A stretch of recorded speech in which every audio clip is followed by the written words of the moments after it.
The wind blew hot and dry through the broken streets of the alien city. Dust hung in the air, clinging to skin and clothes, making every breath feel heavy. The market was alive with noise vendors shouting prices, coins clinking, and the smell of old spices mixing with the stench of rotting food. Among the crowd, a thin alien woman moved slowly, her arms wrapped tightly around a small child. The woman's name was Zariah, and the little girl clinging to her was Lyra, no more than 5 years old. Zariah's steps were unsteady. She hadn't eaten in days, and Lyra's breaths were shallow, her small chest rising and falling like it took all her strength. They passed stalls stacked with fruit, bread, and dried meat. The scents made Lyra's tiny stomach growl, but Zariah had nothing, no money, no goods to trade. All she had was the silver pendant around her neck, a simple but beautiful oval-shaped charm carved with swirling lines. It had belonged to her mother, and to her mother before that.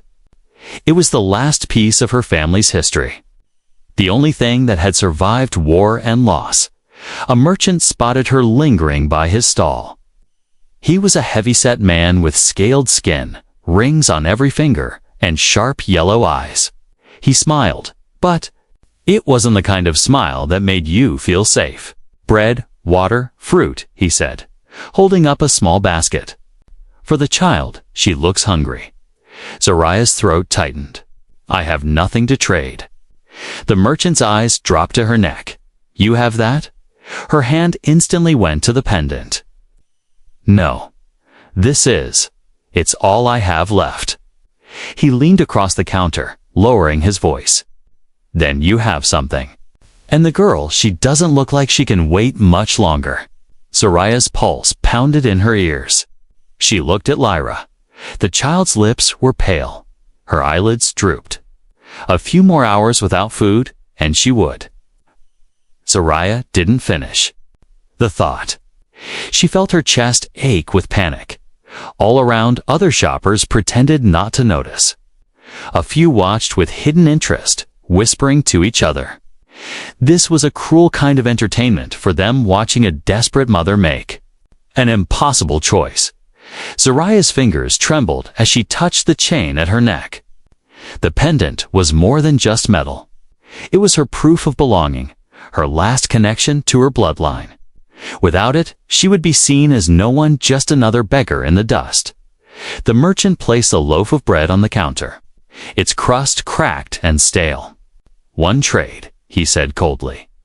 "Your pendant for this. Take it or leave it." Zariah's breath caught. She wanted to scream at him, to curse him for making her choose. But Lyra swayed on her feet, her small hands clutching Zariah's tunic. For balance, a single tear escaped down Zariah's cheek. She unclasped the chain. It slid off her neck with a sound that seemed far too loud in her ears. She held it out, her hand shaking so badly she could barely keep her grip. The merchant snatched it before she could change her mind. He tossed the bread toward her. She caught it awkwardly, almost dropping it, then knelt to break off a piece. For Lyra, the little girl's eyes lit up the moment the bread touched her hands. She ate slowly at first, then faster, crumbs falling to the dusty ground. Zariah stroked her daughter's hair, swallowing hard against the lump in her throat. From across the market, a pair of human eyes had been watching. Mark, a lone traveler, passing through the city, had seen the whole thing. He stood near a stall selling tools, his dusty coat hiding the weapons and gear he carried. He had seen hunger before, but there was something about the way the mother's hands shook, the way she gave away the last thing she owned without a word of complaint. That hit him deep. He noticed how quickly the merchant shoved the pendant into a locked case, glancing around like he had just won a prize. Mark didn't know its meaning, but he could tell it mattered far more than the bread it was traded for. Lyra finished eating and leaned against her mother, her tiny body finally still. Zariah held her close, her eyes closed as if she couldn't bear to look at the empty space on her chest where the pendant had been. The market noise swirled around them. But for Zariah, the world had gone quiet. She had saved her little girl for today, but at a cost she didn't know how to bear. Mark stepped away from his stall, eyes still on the merchant's case. Something in him, something stubborn, reckless, and deeply human, decided right then. He wasn't going to let the story end like this. The market crowd slowly thinned as the day grew hotter. Vendors covered their stalls with cloth to block the sun. The air smelled of warm bread, smoke, and sweat. Zariah sat with Lyra in the narrow shade between two crumbling buildings, feeding her the last crumbs from the loaf. Mark watched from a short distance. He wasn't the kind of man who usually got involved in other people's business. In most places, trouble came to those who went looking for it. But something about this alien mother and child wouldn't let his thoughts rest. He remembered the way she'd held that pendant, like it was her soul. He remembered how her eyes had looked full of shame, yet full of love for her daughter. And he remembered the merchant's greedy hands. Mark adjusted the strap of his satchel and walked toward them. Zariah noticed him right away. Her body tensed, and her arms pulled Lyra closer. Her people didn't trust humans. Many had stories of human warships, human traitors who paid with lies, human soldiers who took what they wanted. Zariah's gaze was wary, her lips pressed into a thin line. Mark stopped a few feet away, keeping his voice soft. "You look like you could use some water." Zariah didn't answer. Her sharp, pale eyes flicked to the satchel at his side, then back to his face. Mark crouched down, opening his pack slowly so she could see what he had. No weapons in his hands, just a sealed metal canteen and a packet of food rations. He set them on the dusty ground and slid them toward her. "Clean water," he said, tapping the canteen. "And good food. Not much, but better than that stale bread." Lyra's eyes widened, her little hands twitching toward the canteen before she pulled them back, glancing at her mother. Zariah's fingers tightened around her daughter's shoulder. "Why?" Zariah asked at last, her voice low and careful. "Humans don't give without taking." Mark gave a small shrug. "Maybe I'm not like the others you've met." For a long moment, the only sound was the hum of the market and the clatter of hooves on the stone road. Then Zariah took the canteen. She opened it, smelled the water, and gave the first sip to Lyra. The little girl drank slowly at first, then greedily, her throat working as if she'd been thirsty for hours, maybe days. Mark felt a quiet relief watching her. Zariah gave her daughter a small piece of the ration pack. It was simple food, dense, soft bread and dried fruit, but to Lyra, it was a feast. Mark lowered his voice. "That pendant you traded. It's important to you, isn't it?" Zariah's eyes snapped up to his, her body stiffening again. "It's not your concern." "Maybe not," Mark admitted. "But I saw what it cost you to give it up, and I saw the man who took it. He's the kind who doesn't deserve it." Zariah looked away, her jaw tightening. "Without it, I am no one. In my people's eyes, I am nothing. Lyra is nothing. That pendant was proof of my family's name. Now we are only dust." Mark studied her for a moment. "Then I'll get it back." She blinked, startled. "You can't? You don't know what he is." Mark gave a humorless smile. "I've dealt with his kind before." Zariah shook her head. "You think you're doing good? But the merchant has guards, big ones. He owns half the market. Cross him, and you won't leave this city alive." "Maybe," Mark said, standing. "But I'm not walking away." Lyra looked up at him, a crumb stuck to her cheek. "Why?" she asked in a small voice. Mark hesitated. There were a dozen answers. Because he hated thieves, because it wasn't right, because he couldn't stand the thought of that pendant sitting in a locked case while the person it belonged to starved. But he settled on the simplest truth. Because someone should. He turned and walked back toward the market. Zariah watched him go, her hands tightening protectively around Lyra. She told herself it wasn't her problem if the human got himself hurt. But deep inside, a small spark of something she hadn't felt in a long time flickered. Hope. Mark made his way through the winding rows of stalls, eyes scanning until he saw the merchant again. The man was laughing with a pair of his guards, showing them something inside a box. Mark caught a glimpse of silver Soraya's pendant, now displayed like a trophy.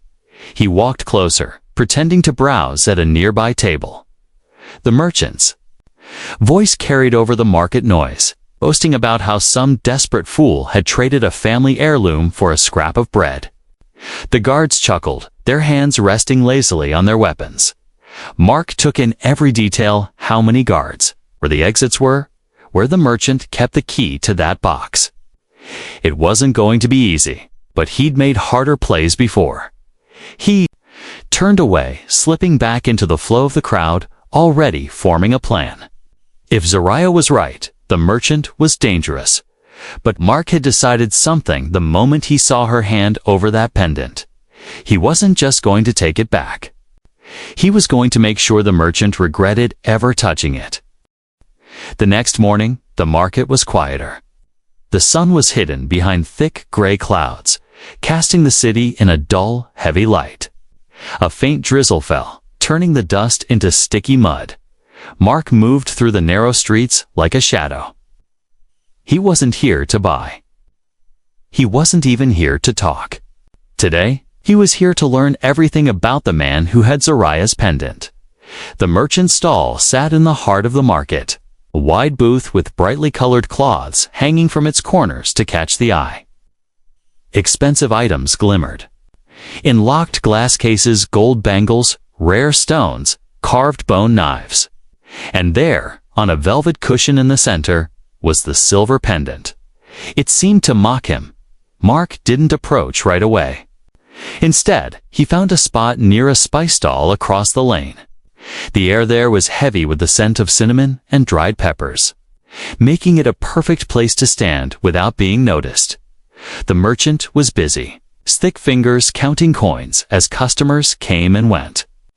But Mark's focus wasn't on him, it was on the men around him. 2 guards stood near the stall's entrance, both tall, broad aliens with dull gray skin and heavy jawlines. They carried shock batons at their belts and short rifles slung across their backs. Another guard walked lazy circles around the stall, eyes scanning the crowd. Mark also spotted a narrow door behind the merchant's table and entrance to the storage room. A second-story balcony stretched over the stall, lined with windows covered in metal grates. That would be where the merchant kept his most valuable items. Mark knew the type. He'd seen it on a dozen world's merchants who hid behind wealth, and guards living fat off the desperation of others. Men like this didn't respect kindness.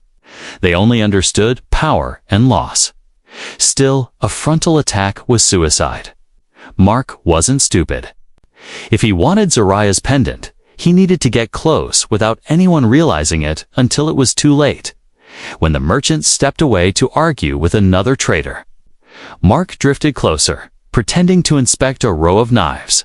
His ears caught snippets of conversation between the guards. "Boss is showing it off again," one of them muttered. "Says it's some kind of royal thing." "Royal?" The others snorted. "If it was really royal, she wouldn't have traded it for bread." The first guard shrugged. "Doesn't matter. He says he's keeping it. Says it brings him luck." Luck, Mark thought bitterly. That pendant was no lucky charm, was a chain around Soraya's throat. Even without it in her hands, the merchant returned and caught Mark's gaze. His yellow eyes narrowed. "You buying something, human, or just staring at things you can't afford?" Mark smiled faintly. "Just looking." "You've got some fine pieces here." The merchant puffed up at the compliment. "The finest, all acquired honestly." His grin was the kind that meant the opposite. Mark's eyes slid deliberately to the pendant. "That one's different." "Where's it from?" The merchant's grin widened. That? Oh, that came from a noble house, though the noble who owned it didn't look very noble when I met her. Thin as a stick, starving, gave it to me for a scrap of bread. Pitiful, really. Mark's hand tightened around the knife he'd been pretending to examine. His voice stayed calm. Sounds like a fair trade. The merchant chuckled, missing the venom behind the words. Fair to me. And now it's mine. Not for sale. Mark placed the knife back on the table and nodded. Then I guess I'll just have to admire it from a distance. He walked away slowly, his expression unreadable. The merchant watched him go for a moment, then turned back to his business.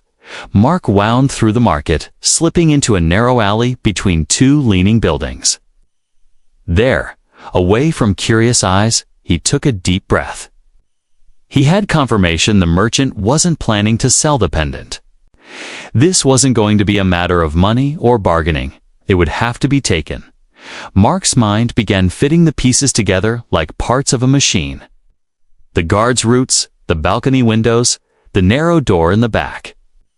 The merchant's habit of showing off the pendant to certain customers, but as he mapped the plan in his head, another memory from the previous night returned the cages. He had seen the faint outlines of them through the storage room windows when he'd passed by. He didn't know what was in them yet, but his gut told him it wasn't good. If there were prisoners in there, he couldn't just leave them, and that meant this job was about to get a whole lot more dangerous. The drizzle thickened into real rain, pattering against the rooftops. Mark pulled his hood up and started walking. He would come back tonight. The merchant wouldn't know what hit him that far. Across the market, Zariah sat with Lyra under the broken roof of an old building, trying to keep them dry. She didn't know what the human was planning. She didn't know he was already risking himself for her. But for the first time in months, she found herself watching the street not for danger, but for a familiar figure in a dusty coat. The rain had turned into a restless wind by nightfall. Thick clouds rolled in over the alien city, hiding the stars. The air felt charged, as if something dangerous was waiting to break loose. Mark moved like a shadow through the narrow, twisting alleys. His hood was pulled low, and the muddy streets muffled his steps. Every doorway he passed seemed to whisper secrets of things better left unseen. He had waited until the market closed. The merchant's stall was now dark, its bright cloths pulled down and tied against the wind. But Mark knew the merchant wasn't gunmen like him kept their treasures close, hidden away in the back rooms where strangers weren't welcome. The plan was simple in his head. Get in, take the pendant, get out.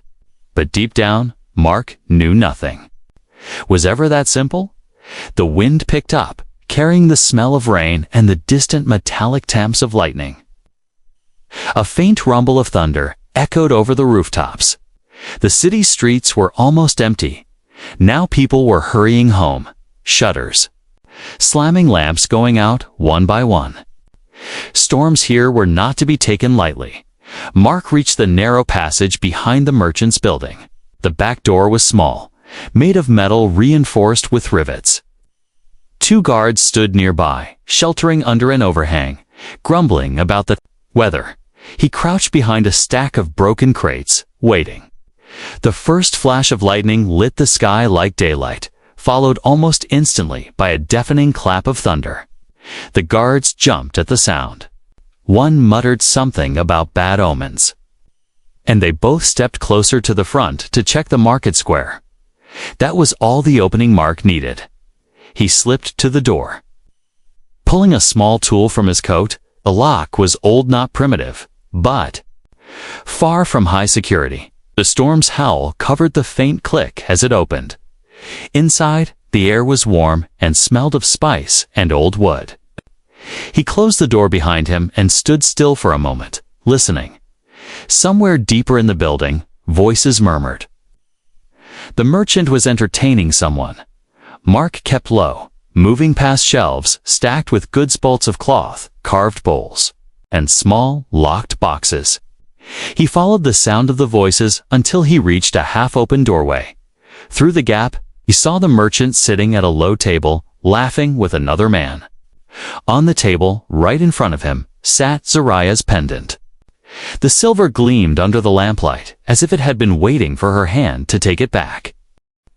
Mark's jaw tightened. He could burst in now, but there were too many unknowns.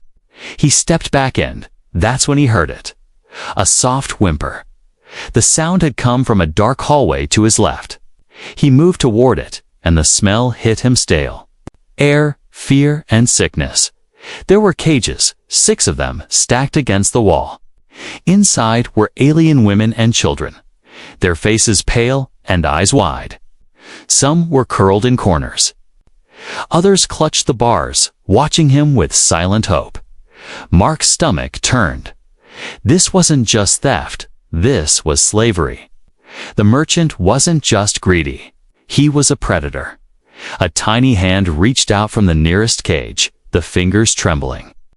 "Please," a small voice whispered. He crouched. "Out." He said gently, "I'm getting you out." The girl nodded quickly, pulling her hand back. Mark's plan shifted instantly. He had come for one pendant, but now he was leaving with far more. He pulled a small cutting tool from his belt and started working on the cage locks. The storm outside roared louder, as if the sky itself was trying to help him. The first lock snapped open with a metallic pop. The woman inside covered her mouth to hide her gasp as she stepped out. Mark moved to the next, then the next, until 5 cages stood empty. But the 6th lock was stubborn, rusted from years of damp air. Mark gritted his teeth, twisting the tool harder. The metal gave way with a loud crack. "Who's there?" Voice shouted from the other room. Mark's heart slammed in his chest. The freed prisoners froze. The merchant's heavy footsteps pounded toward the hallway. Mark shoved the cutting tool away, grabbed the pendant from the table in one swift motion. As the merchant entered the hall and met his stunned glare, "You," the merchant hissed. "The human from the market." Mark didn't answer. He grabbed a small crate from the shelf and smashed it against the lantern on the wall. The light went out instantly, throwing the hallway into darkness. "Run," he barked. The prisoners bolted for the open door. The merchant roared in fury, shouting for his guards. Mark followed, keeping himself between the freed captives and the sound of boots rushing toward them. Outside, the storm had broken in full force. Sheets of rain hammered the rooftops and the wind howled through the alleys. Lightning flashed, blinding for a second, followed by thunder so loud it shook the ground. They ran through the mud, slipping and stumbling. But fear gave them speed. Mark led them into the maze of side streets, knowing the guards wouldn't move. As fast in the storm, when they finally reached the abandoned shelter where Zariah and Lyra had taken refuge, the little girl's eyes widened at the sight of the silver pendant in his hand. Mark tossed it gently to Zariah. "Thought you might want this back." Her breath caught as her fingers closed around it. She stared at him, rain dripping from her hair, unsure whether to thank him or scold him for risking his life. But before she could speak, the shouts of the merchant's men echoed in the distance. "This isn't over," Mark said quietly. "We have to move. Now, the storm was not slowing down. Rain poured from the black sky in heavy sheets, flooding the narrow streets and turning the dirt paths into rivers of mud. The wind howled like a living thing, rattling shutters and tearing loose Market at WNING. Mark stood in the doorway of the abandoned shelter, scanning the shadows outside. The freed prisoners huddled inside, breathing hard, shivering from the cold and shock. Zariah clutched Lyra close, the silver pendant still in her grip, as if she feared it might vanish again. From far away, the shouts of the merchant's men carried through the storm. The sound was faint at first, then grew louder. Boots splashed in puddles. Orders barked in a sharp alien tongue cut through the roar of the wind. "They're coming," Mark said, his voice calm but firm. "We can't stay here." One of the freedwomen, a tall alien with ridged horns, stepped forward. "They know the city better than we do. We'll be caught." "Not if we move now," Mark replied. "The storm is our cover. They'll lose. US in the alleys if we keep moving." He looked to Zariah. Her eyes were filled with doubt, but also something new. Fragile trust. She nodded. "We follow you." Mark led them out into the rain. The cold water hit like a slap, soaking them. Instantly. The freed captives stumbled at first, unused to running on slippery streets. But fear kept their legs moving. The merchant's men were not far behind. Their shouts grew clearer, echoing off the stone walls. A flash of lightning lit the alley. For a moment, revealing their pursuers for armed guards moving fast, their faces twisted in anger. Mark's mind raced. He couldn't outfight them all with this many people to protect. He needed to outthink them. He turned sharply into a side street, leading the group into a tangle of weaving alleys. The buildings here leaned so close together that rain barely reached the ground, the shadows deep and thick. "Stay close to the walls," Mark ordered. "Don't make a sound." They moved quickly, their wet footsteps muffled against the stone. The sound of the guards grew fainter for a moment, but then came back closer than before. The merchant's men knew the shortcuts. Mark spotted a narrow gap between two buildings barely wide enough for one person to slip through at a time. He ducked inside, pulling Zariah and Lyra with him. The others followed, pressing into the cramped darkness. The guards' voices were right outside. Now. Through the slit of space, Mark saw one pass by, his shadow stretching across the wet ground. Another paused, sniffing the air like an animal catching a scent. Mark's hand went to the small weapon hidden inside his coat. If they were found, there'd be no running. But after a tense moment, the guard moved on. Their footsteps faded into the storm. The group let out shaky breaths, but Mark didn't relax. "We keep moving," he whispered. "We're not safe yet." They slipped out of the gap and wound their way toward the city's edge. The streets here were quieter, the buildings older and half collapsed. Pools of water reflected the jagged flashes of lightning overhead. Zariah stumbled once, and Mark caught her arm. She looked up at him through wet strands of hair. "Why are you doing this?" she asked, over the wind. "Because I can," he said simply. "And because you deserve better than this." Her eyes softened for a moment, but she said nothing. Lyra, clinging to her mother's side, looked at Mark with wide eyes, no longer afraid of him. At last, they reached the crumbling outer wall of the city. A wide crack ran through the stone, big enough for a person to squeeze through. On the other side was open land, dark hills and rocky ground, stretching toward the faint glow of a distant settlement. Mark went first, scouting the other side. The rain had lessened here, though the wind still tore at his coat. He turned back and gestured for the others to follow. One by one, they slipped through the crack in the wall. When Zariah stepped through, she hesitated. She looked back at the city, at the place where she had lost everything, and where she had just gotten back the one thing she thought she'd never see again. Then she took Lyra's hand and followed Mark. They walked through the rocky hills, until the city lights were no more than a dull glow behind them. The freed prisoners spread out slightly, speaking in low voices. The air smelled cleaner here, the wind carrying the scent of wet grass instead of smoke and rot. Finally, when they reached a shallow cave for shelter, Mark stopped. "We'll rest here for the night. At first light, we keep moving." The others settled in, but Zariah stayed standing for a moment, the pendant in her hand. She looked at Mark, her voice barely louder than the wind. "You didn't just give me back a piece of metal. You gave me back my name." Mark met her gaze, rainwater dripping from his hood. and your daughter will never have to see it in someone else's hands again." For the first time since he had met her, Zariah gave him a small, real smile. But far away, back in the city, the merchant stood in the wreckage of his storage room, his rage like fire. And in his mind, one thought burned above all: the human was going to pay. Morning came slowly, with pale lights spilling across the hills. The storm had passed, leaving the ground damp and the air smelling of wet earth. A thin mist clung to the rocks, curling and drifting like ghostly fingers.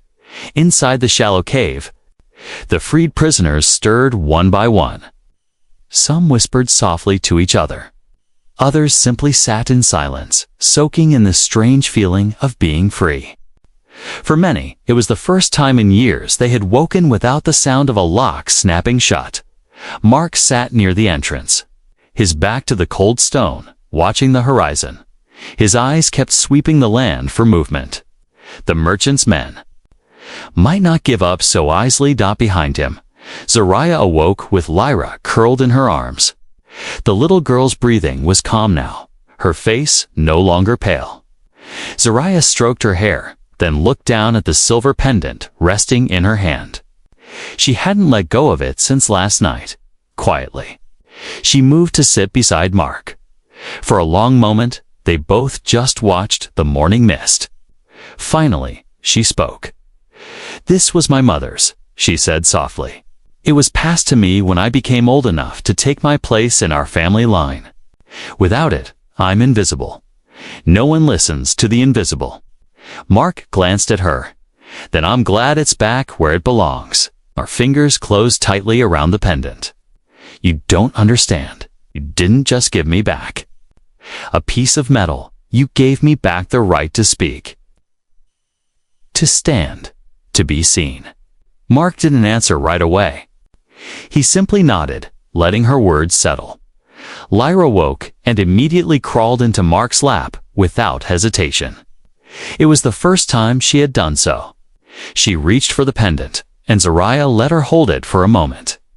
The child turned it. In her small hands, her reflection shimmering in the polished silver. "You risked your life," Zariah said suddenly. "Not just for me, but for people you didn't even know." Mark shrugged.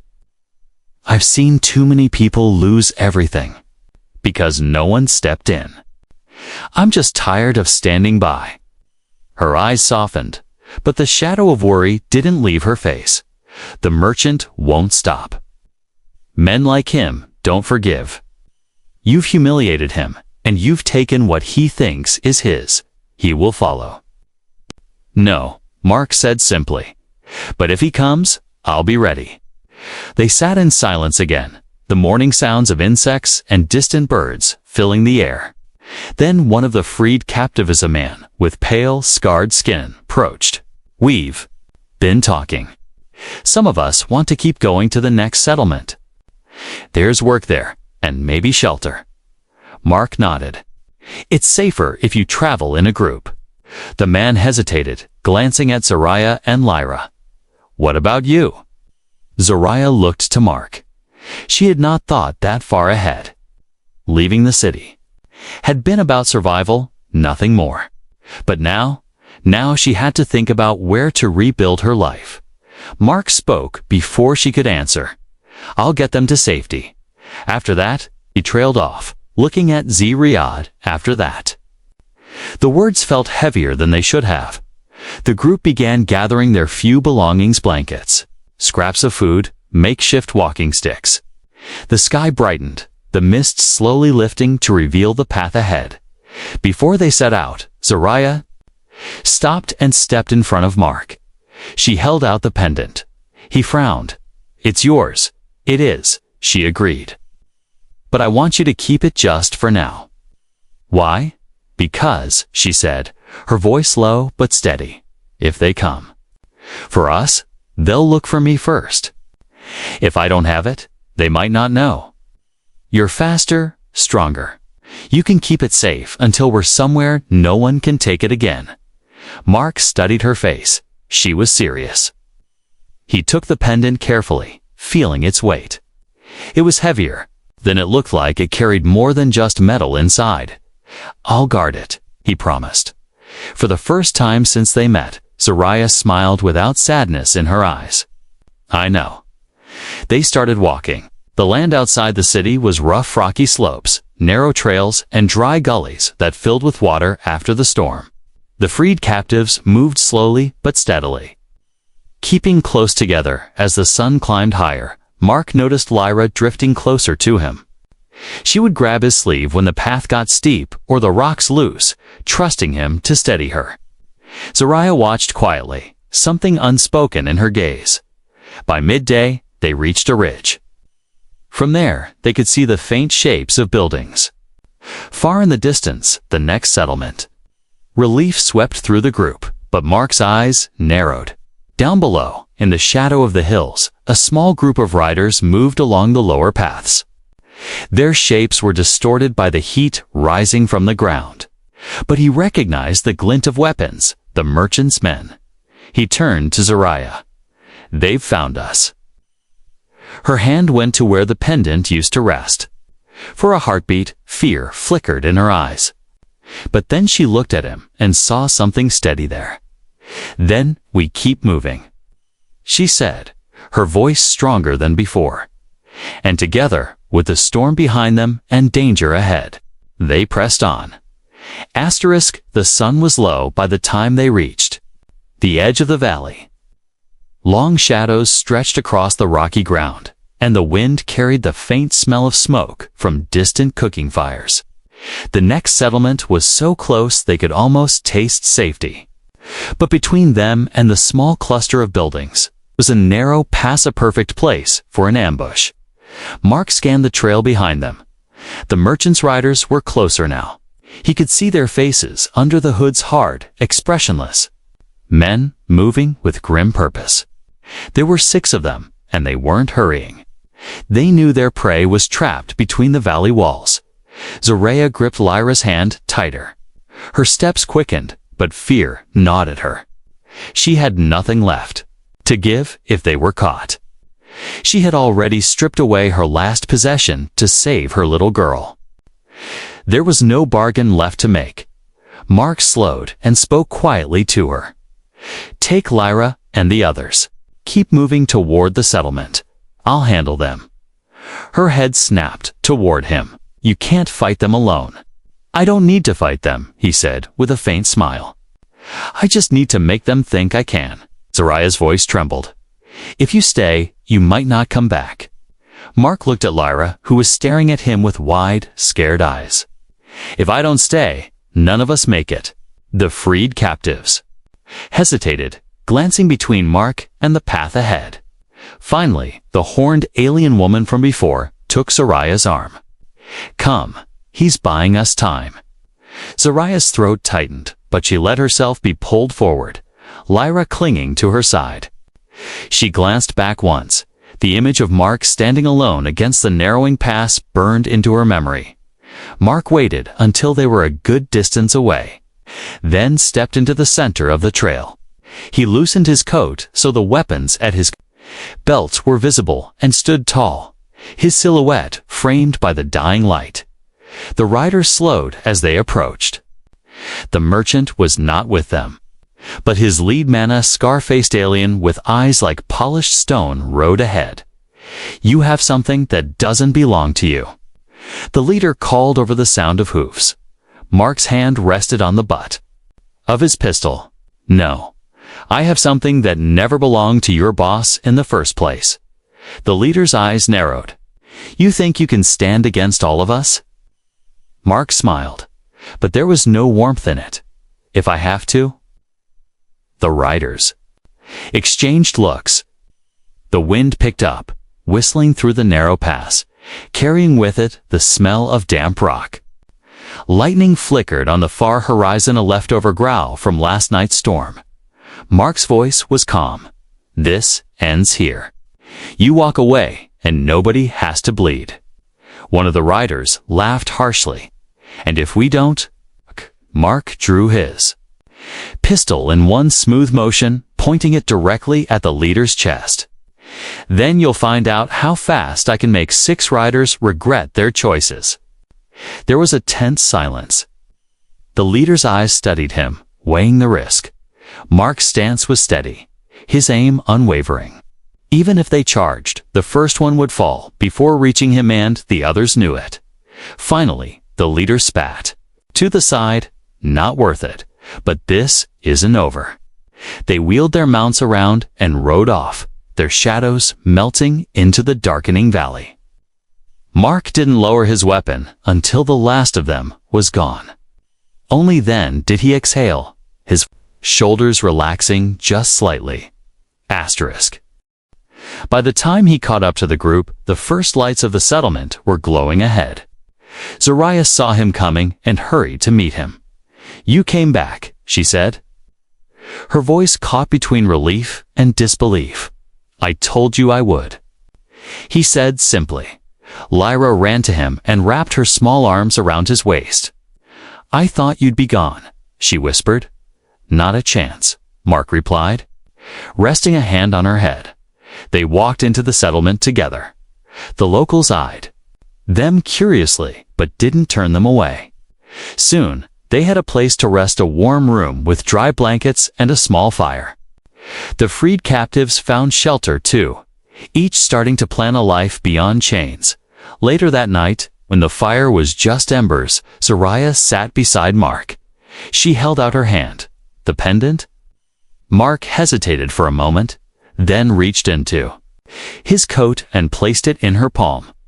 "It's yours again, for good this time." She fastened it around her neck. The silver gleamed faintly in the firelight. "I have nothing to give you in return," she said quietly. "You've already given me something," Mark said. "You trusted me. That's worth more than gold."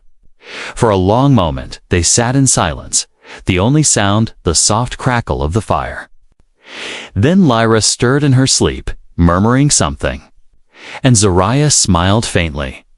Mark looked at them, Matt, a mother who had given up everything for her child, and at a little girl who had somehow made him feel like he belonged in this strange, dangerous place. They had nothing left from their old lives, no home, no wealth, no certainty about tomorrow. But as they sat there, side by side, with the warmth of the fire pushing back the cold night, Mark realized they had something stronger than any possession. They had hope, and for now, that was enough.